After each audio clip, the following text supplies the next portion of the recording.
வணக்கம் students. Next நம்ம பார்க்க போகிறது sign test. The following are the average weekly losses of worker hours due to accident in a 10 industrial plant. Before and after a certain safety program was put into operation. இந்த before and after ஒரு word வந்தாலே நம்ம கண்டிப்பாக sign டெஸ்ட்னு சொல்லலாம். So அது best sign test check பண்ணுறதுக்கு. So before and after, before எவ்வளோ கொடுத்துருக்காங்க 45, ஆஃப்டர் வந்து 36. ஸோ இந்த மாதிரி நம்மளுக்கு லாஸஸ் ஏற்பட்டிருக்கு. ஒரு லிஸ்ட் ஆஃப் சாம்பிள்ஸ் கொடுத்துருக்காங்க. நம்ம என்ன பண்ணோம்னா 0.05 லெவல் ஆஃப் சிக்னிஃபிகன்ஸ்க்கு டெஸ்ட் பண்ண போகிறோம். சேஃப்டி ப்ரோக்ராம் வந்து எஃபெக்டிவாக இருக்கா இல்லையான்னு. சரிங்களா? ஸோ அதுக்கு முதல்ல நம்ம என்ன பண்ண போகிறோம்னா ஹைபாதிசிஸ் சொல்லிடுறோம். அதாவது இருக்கா இல்லையா, எஃபெக்டிவாக இருக்கா இல்லையா, அப்போது பாதி ப்ராபபிலிட்டி வேல்யூ. ஓகேங்களா? அப்போது நம்ம என்ன பண்ணலாம்னா 0.5 எடுத்துப்போம். ஸோ நல்ல ஹைபாதிசிஸ் வந்து P is equal to 0.5 எடுத்துப்போம். அப்படி இல்லைன்னா greater than 0.5. ஸோ இந்த டெஸ்ட்டுக்கு எல்லாத்தையுமே இப்படி தான் எடுக்கணும் நீங்கள். ஓகேங்களா? ஒன்று 0.5 1/2 இருக்கலாம், அப்படின்னா 1/2க்கு மேலே இருக்கலாம். இதுதான் நம்மளுடைய கான்செப்டே. ஸோ எஃபெக்டிவாக இல்லைன்னு கண்டுபிடிக்கிறதுக்கு. So P value 0.5. அப்போது அதுக்கு ஆப்போசிட்டாக P வேல்யூ வந்து 0.5 விட அதிகமாக இருக்கும். அந்த லெஸ்ஸரில் எடுக்கக்கூடாது, இதில் அதிகமாக இருக்கிறத மட்டும் தான் எடுத்துக்கணும். நெக்ஸ்ட்டு எதை வச்சு டெஸ்ட் பண்ண சொல்கிறாங்க? Level of significance 0.05. ஸோ நம்ம என்ன பண்ண போகிறோன்னா இந்த H0, அதாவது நல் ஹைபோதேசிஸ் எப்போ ரிஜெக்ட் பண்ணுவோம்னா நம்ம கண்டுபிடிப்போம் ஒரு P வேல்யூ. அந்த வேல்யூ வந்து இதை விட கம்மியாக இருந்துச்சுன்னா, அதாவது இதை விட கம்மியாக இருந்துச்சுன்னா இல்லை ஈக்குவலாக இருந்துச்சுன்னா ரிஜெக்ட் பண்ணும். இது 0.05 இருக்கு இல்லையா, இதுதான் அது. அந்த லெவல் ஆஃப் சிக்னிஃபிகன்ஸை விட நம்ம கண்டுபிடிக்கிற அந்த P வேல்யூ கம்மியாக இருந்துச்சுன்னா நல் ஹைபோதேசிஸை ரிஜெக்ட் பண்ணிவிட்டு H1 நம்ம ஆன்சர்னு சொல்லிக்கலாம்னு ஸ்டார்டிங்கே முடிவு பண்ணிட்டோம். சரி, ஸ்டெப் 3. எக்ஸ் தான் வந்து நம்பர் ஆஃப் பாசிட்டிவ் சைன் எடுத்துக்கிறோம். ஓகேங்களா? ஸோ பிஃபோர் அண்ட் ஆஃப்டர் ஒரு மீனிங் என்னென்னு பாருங்கள். இப்போ டேபிளில் பாருங்கள். ஃபஸ்ட்டு 45 இருக்குது, அப்புறம் என்ன ஆயிடுச்சு, குறைஞ்சி போச்சு 36.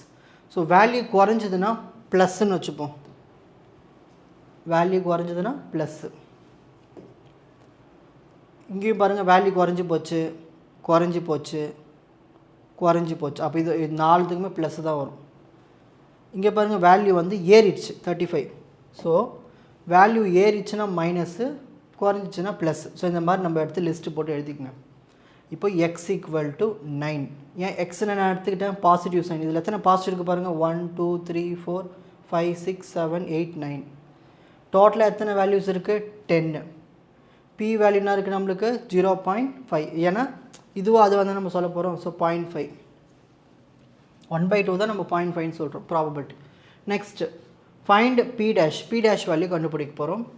அதுக்கு ஃபார்முலா P இன்ட்டு, அதாவது P ஆஃப் x < k. இதோட மீனிங் என்னென்னா, நான் நெகட்டிவ் வேல்யூஸ் செக் பண்ண போகிறேன். ஏன்னா பாசிட்டிவ் வேல்யூஸ் அதிகமாக இருக்குது. அதை வச்சு செக் பண்ணால் எனக்கு ப்ராபபிலிட்டி போயிட்டே இருக்கும் நிறையா. ஸோ மைனஸ் இருக்கிறது ஒன்று தான். அப்போ நம்ம என்ன பண்ணலான்னா கேக்கு வந்து நம்ம நெகட்டிவ் சைன் எத்தனை இருக்கோ அதை எடுத்துப்போம். ஸோ x < kனா எத்தனை நெகட்டிவ் சைன் இருக்கோ அதை எடுத்து எழுதிக்கணும். P of x < k value நம்ம 1ன்னு எடுத்துக்கணும். ஏன் 1ன்னு எடுத்துக்கிறோம்? ஏன்னா இங்கே மைனஸ் இருக்கிறது ஒன்று தான். ஸோ 1 எடுத்துக்கிட்டால் கண்டிப்பாக என்ன வரும்? 1 x = 1 வரும்.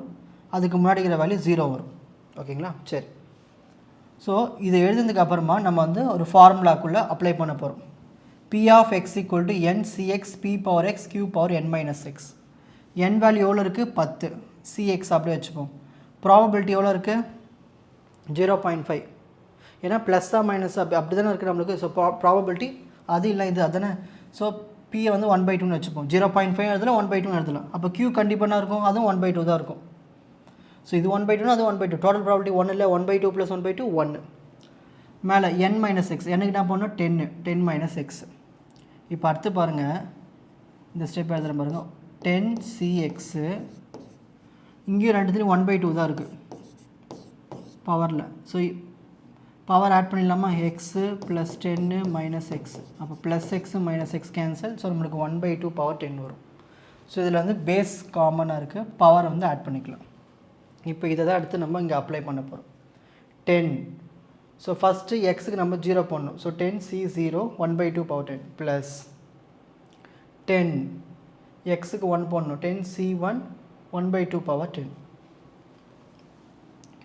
எப்பயுமே இந்த மாதிரி ஃபார்மேட்டில் இங்கே 0ன்னு வந்துட்டாலே கண்டிப்பாக நம்ம என்ன பண்ணலான்னா அது ஃபுல்லாகவே நம்ம 1ன்னு கணக்கு எடுத்துக்கலாம்.